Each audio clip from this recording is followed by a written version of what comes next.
শুরুটা হাসান ইসাখিলকে দিয়ে, এরপর বোলিং তোপে একে একে নোয়াখালীর ব্যাটারদের সাজঘরে ফেরাতে থাকেন পেসার শরীফুল ইসলাম। একাই 5 উইকেট তুলে এই পেসার এদিন বেশ ভুগিয়েছেন নোয়াখালীর ব্যাটারদের। মিরপুরে এদিন টস হেরে ব্যাটিংয়ে নেমে নোয়াখালীর 2 ওপেনার হাসান ইসাখিল ও সৌম্য সরকার আভাস দিচ্ছিলেন ভালো কিছু করার। প্রথম 3 ওভারেই তুলে নেন 34 রান। তবে পরের ওভারের প্রথম বলে সৌম্যের বিদায়ে ভেঙে যায় এই জুটি। থিতু হয়েও এদিন ইনিংস বেশি বড় করতে পারেননি ইসাখিল। 20 বলে 25 রান করে শরীফুলের শিকার হয়ে ফিরে যান সাজঘরে।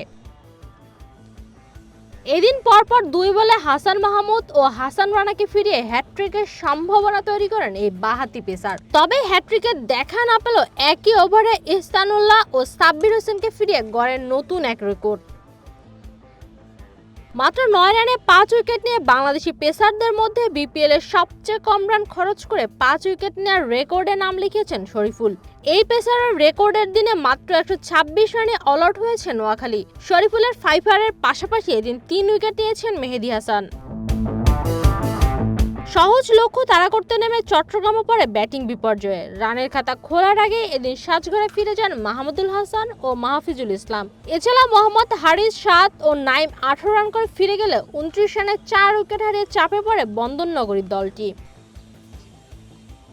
এরপরে হাসান নওয়াজকে সঙ্গে নিয়ে দলের হাল ধরেন অধিনায়ক মেহেদী হাসান। এই 2 ব্যাটার মিলে গড়েন 33 বলে 40 রানের জুটি।